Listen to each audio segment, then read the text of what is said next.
ngiyabingelela kuwe ubrother Enigma.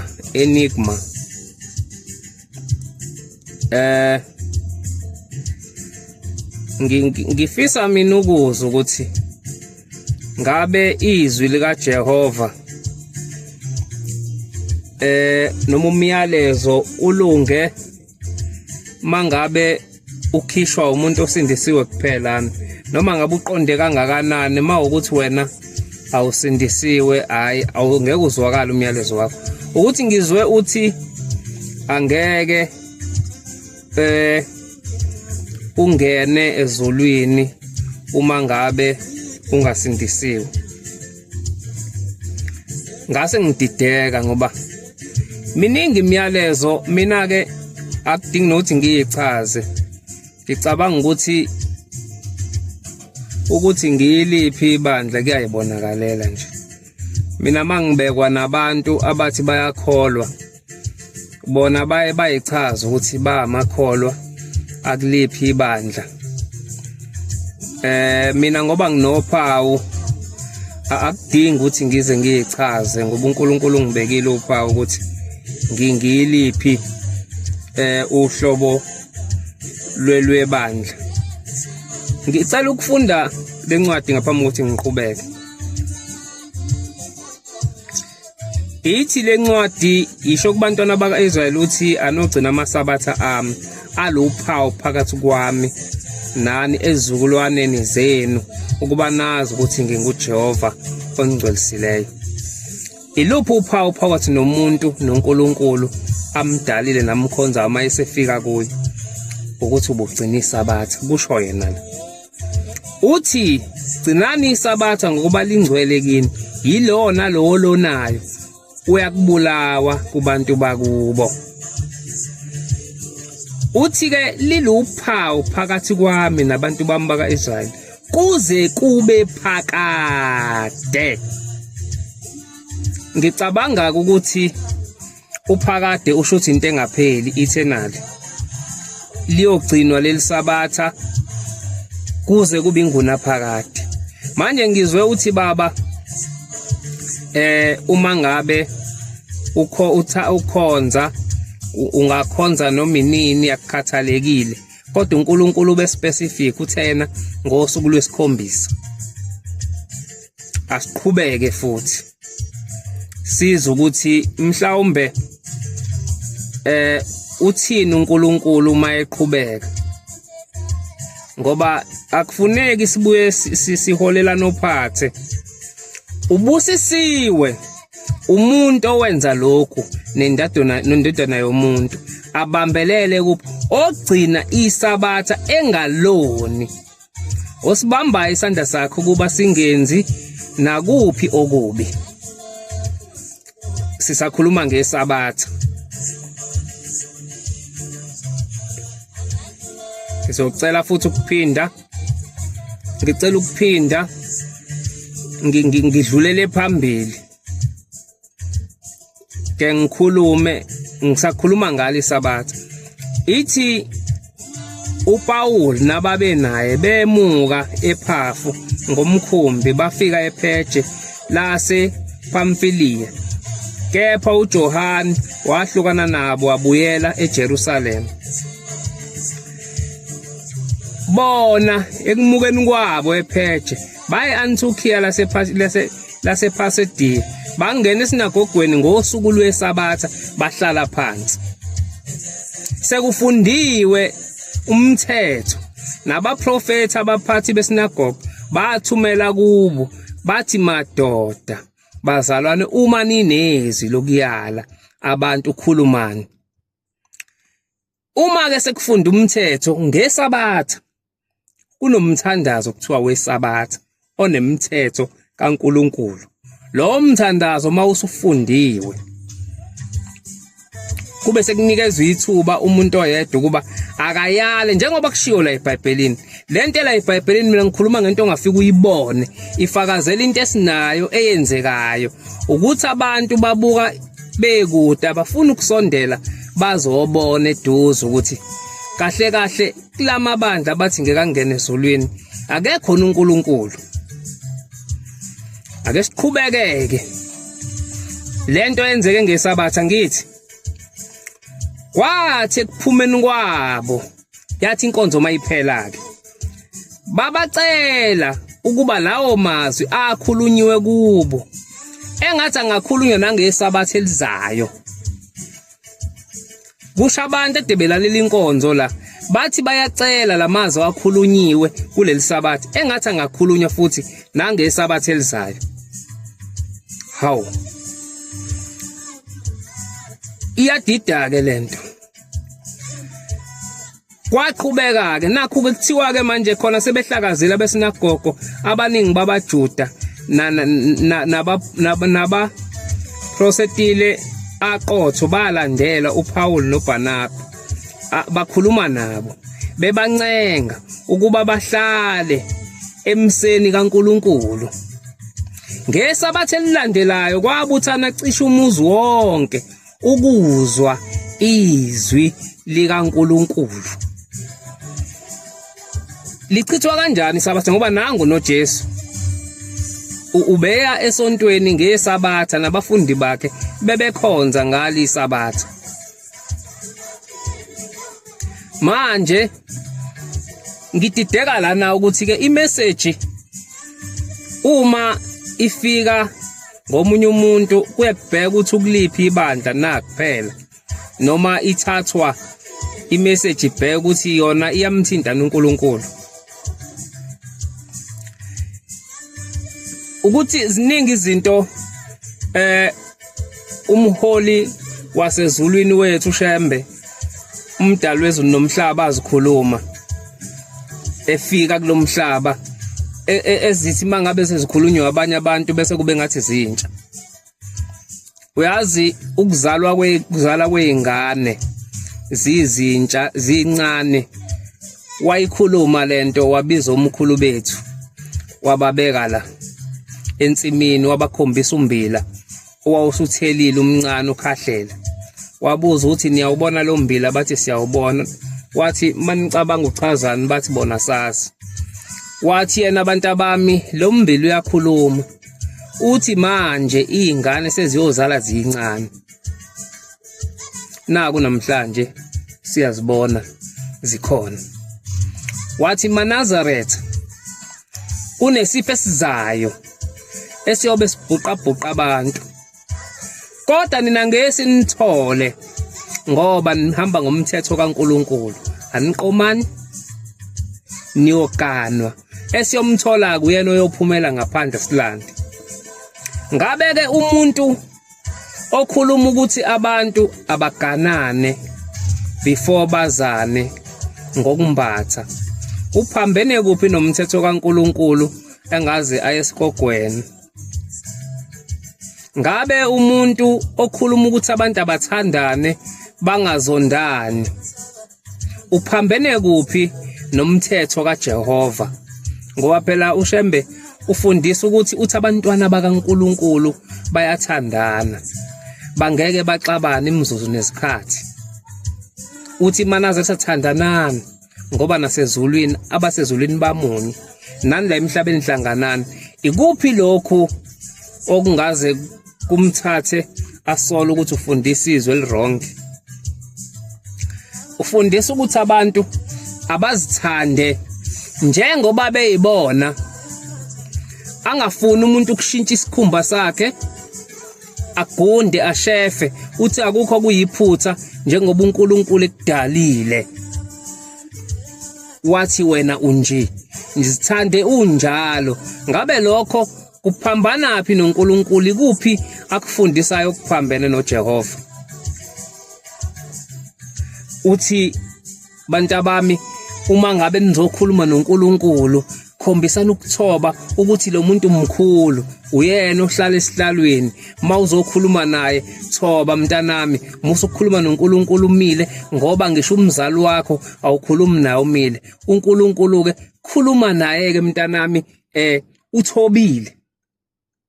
Ngabe lokho kuphambana kanjani noJehova? Ngizwile phela kuthiwa hayi engathi asibonakala ezulwini manje indidi la mani boniswe ekhaya ezulwini niboniswa abantu abagqoke ingubo ezimhlophe uthi ushembe kwenye insizwa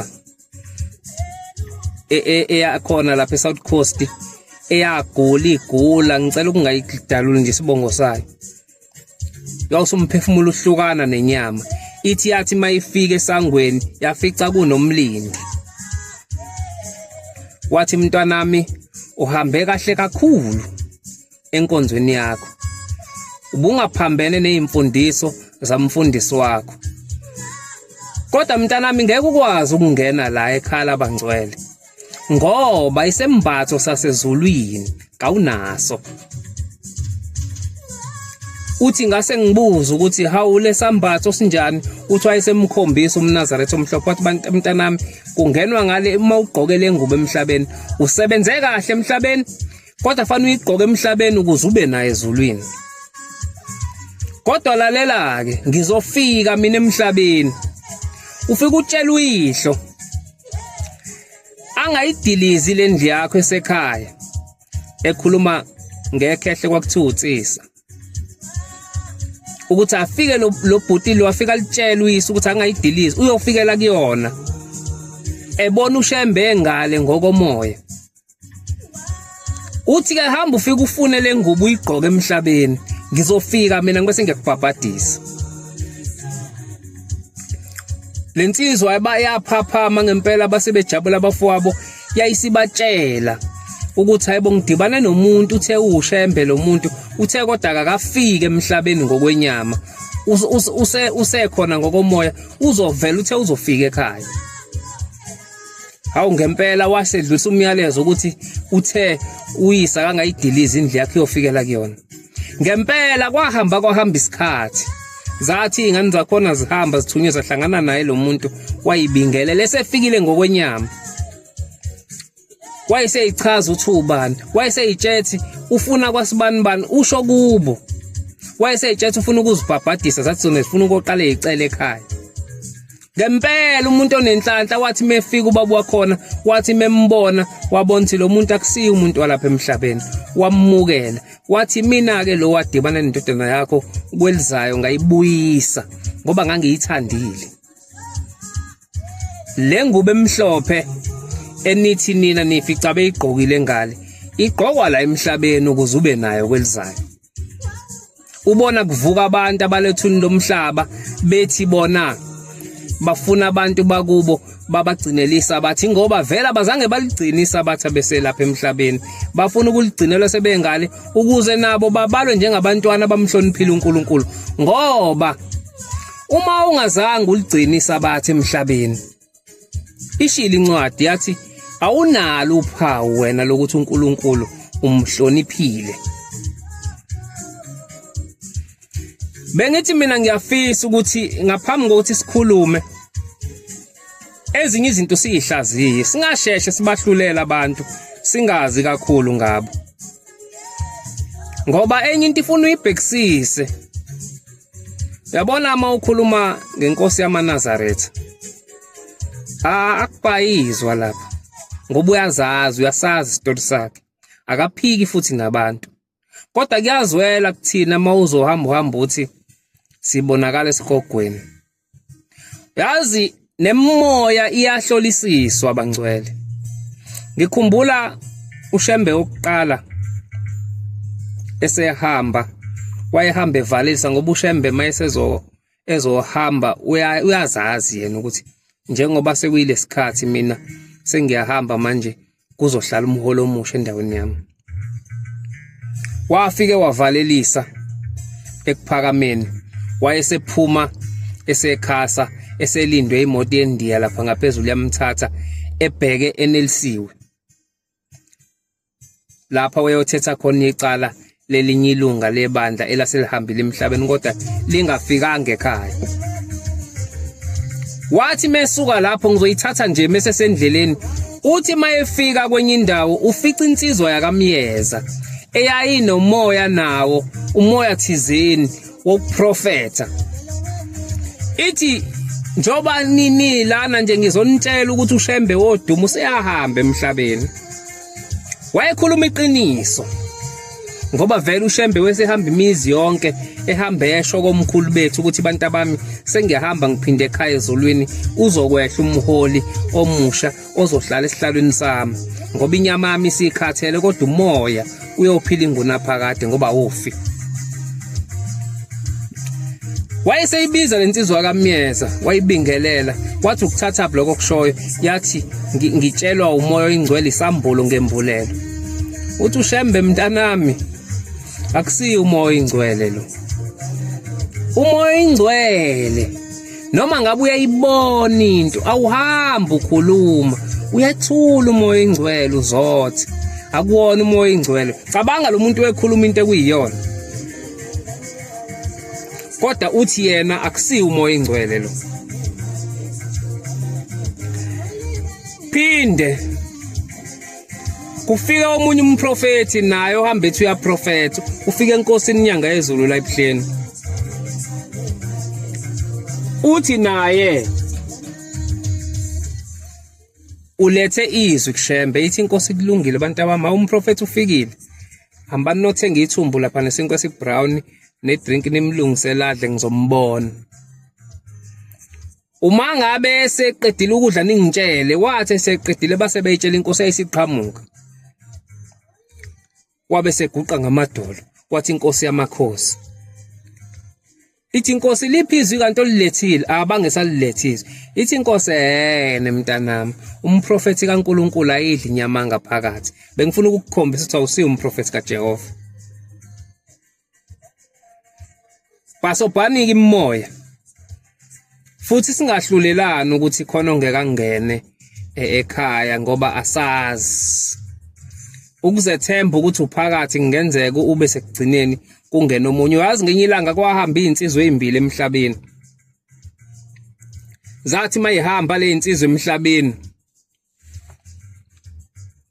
zase idibana. Ithi lenenye iyambingelela siyabuza ukuthi uyaphuthi lo ngiye ekhaya lapho kade ngisebenzela khona.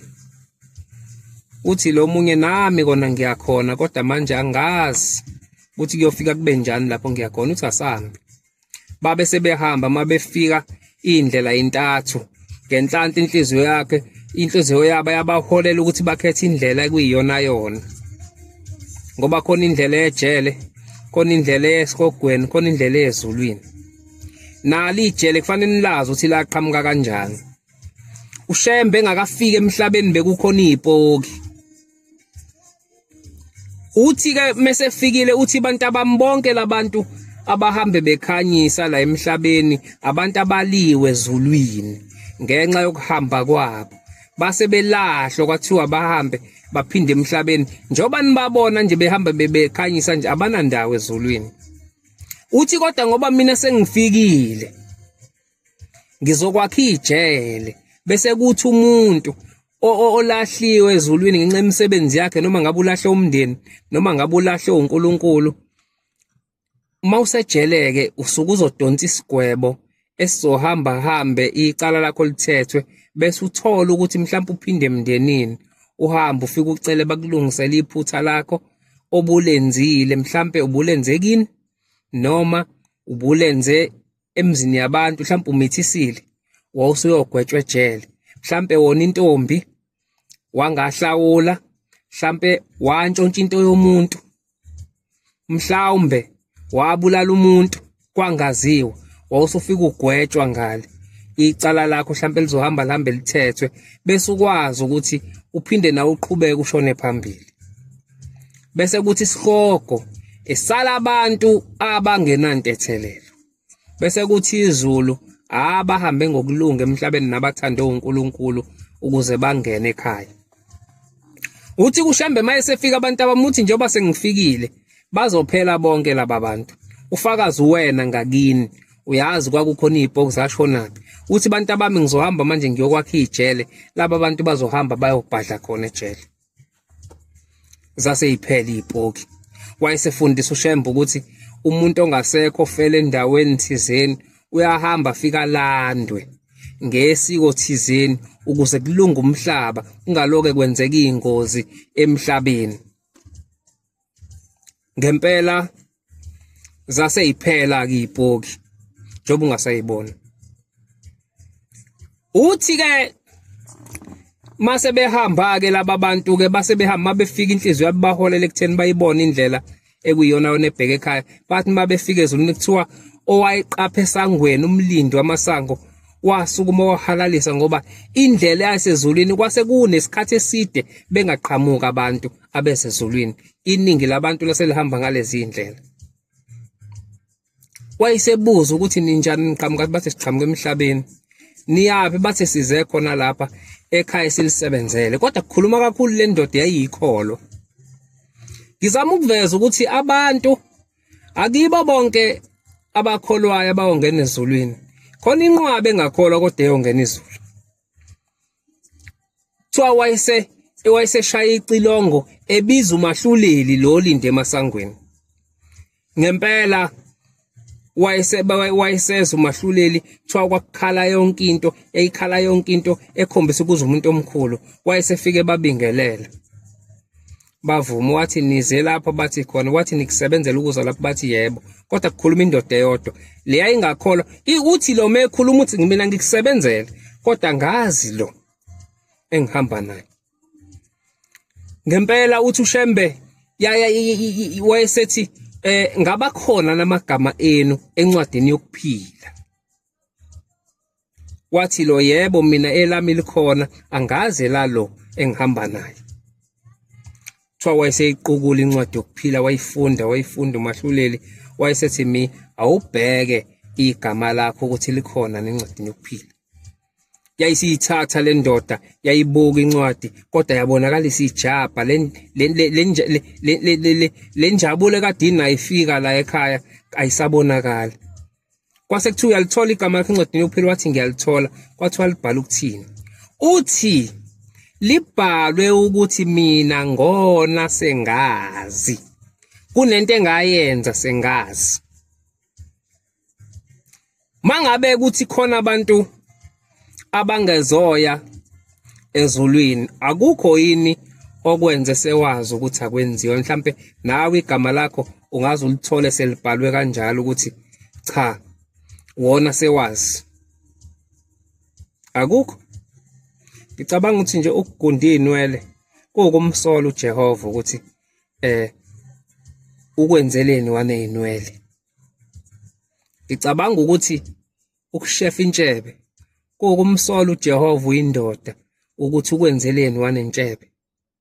Ngoba encwadini kaNumeri uthi mawuthatha isifungo sokukholwa uyobeka inwele zakho, ungasishefi isilevu sakho. Encwadini kaLevi akususwa amakhathi, awagundwa amakhathi. Mangabe ukuthi uyakwenza lokho awunayo inwele ekhanda, ungeke uzithole nawo eceleni kwegama lakho sekubhala ukuthi wona sewazi. Wayesebuza ukuthi angeke ngilithole nithuba lokuyolungisa leli phutha engibe nalo. Kwathiwa cha, alisekho elinye ithuba.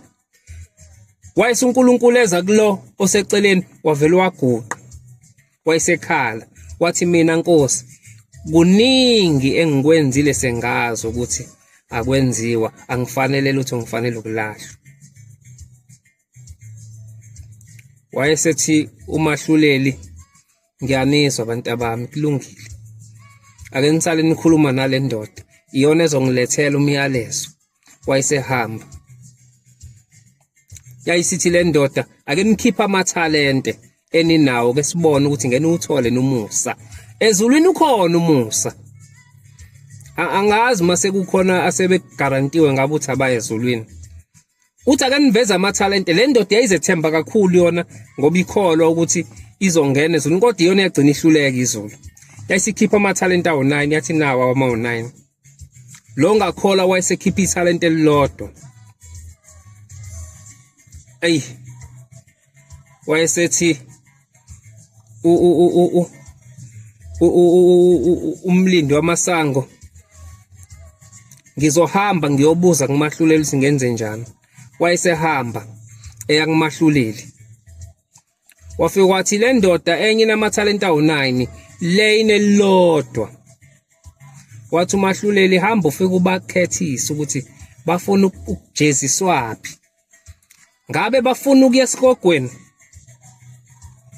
noma bafuna ukuya ejele noma bafuna ukuhamba bebe imhambima emhlabeni. Hamba ufike ubakhethise bakhethe phakathi kwalezi indawo ezintathu. Wayesebuya umlindi weza kubona. Wafika wabathetha umahluleli uthe khethana ukuthi nifuna ukujeziswaphi. Ngabe nifuna ukujeza esikogweni noma ejele noma nifuna ukuba imhambima emhlabeni na? Bathi besathuli yayisikhuluma le ndoda engakholwa iyayina talent elodwa yathi mina ngiyacela mina ngoba ngine talent elilodwa ukuthatha lona nje ngilinike lo mntana omuntu onamathalenta awu9 ngoba yena ushode ngelilodwa kuphela. Mina ngizange ngimsebenzele uNkulunkulu, yena ngene ezulwini, mina ke ngihambe ngiyojeza noma ngabe ngijeza kuphi. Wayesephindisa umyalezo kumahluleli. Kwakwazakala ngezigubhu ziqhamuka namacilongo eyisukuma esihlalweni yena umahluleli efuna ukuzobona lo muntu okholwa kangaka. Wathi mefika wahama wathi mntanami ukukholwa kwakho kukhulu kakhulu. Ekhuluma ngomuntu ongazalibhade esontweni. Wathi ukukholwa kwakho kukhulu kakhulu. Wena mntanami unenhlanhla. Ukukholwa kwale ndoda kukusindisile. Kwasindi ikholwa lisinda ngomuntu ongakholwa. Manje ke asingagaranti ukuthi khona abantu abangase bangalingena izulu ngoba sibuka ngamehlo enyama ukuhamba kwabo kwalapha emhlabeni. Ngiyakucela lokho singakwenzi. Thina nje asikhonza uNkulunkulu, sifuna indlela ngoba siyazi sibone ukuthi mhlambe sizohamba sifikiphi. Yabona mawukuthiwa ukhuluma ngoshembe kufuna wenze kahle i-research yakho, unike uyithele phansi igazi usondele kuye. Uyazi thina besinobaba undunakazi obengathi mekhumula la emhlane uthi uyambona ubaleke ngoba ubenamazinyo engwenya. Umuthi uyabuka lo muntu usinde kanjani engwenyeni. Kodwa mexoxa udaba lakhe waphulisa abatha bahamba beyolusa bangena ecuphu edamini ebambelele emsilweni wenkomo kanje. Uthe mangabe efuna ukwela ngenkomo yasimbamba ingwenya shona naye phansi. Ushamba akekho kwaZulu ula njengoba silapha nje eThekwini. Kodwa ngoba uShambe wayenza isivumelwano nenkosi yakhona ukuthi uma kuvela into la ekhaya uyongibiza ulapho ukhona, mina ngiyofika ngaso sikhathi. Kwathi makugijinywa kuzobuya kuyinkonzo yesabatha ukuthi sekwenzeka ukuthi yayisisuka inkosi yendawo yahamba afika ngena endlini yakhuluma noShembe owaqhamuka isizibeni phansi wakhuluma nengwenya. Wathi ayimdedele lo ubona yonke into njengoba ela ngaphansi ingwenya ikhuluma noShembe be-understandana bona. Ilizwi ilimi kaShembe noShembe izwi ingwenya iphendula uthini. Wakhuluma nayo yamthatha amkhahlela ngaphandle. Akekho umuntu wakwasinde engwenyeni. Uzothi ubanike onjalo. Uma sithi thina sibona imisebenzi ayenzayo ingafani neyamprofethi ingafani neyomuntu, sithi ifana nekaNkulunkulu, liphi iphutha lapho?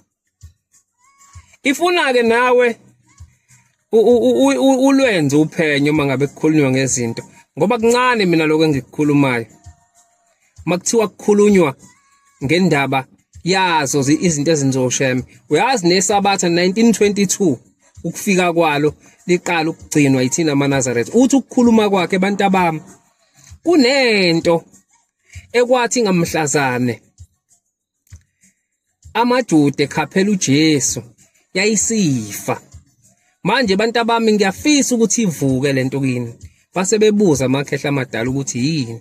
Wasethi abantu bami isabatha ngithembise endini yakuligcina.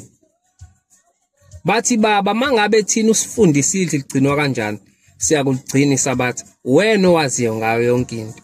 Uyazi isabatha lafanini lafa ngamhlazane bebulala uJesu, hayi ukuthi uJesu wengakhonzi ngesabatha.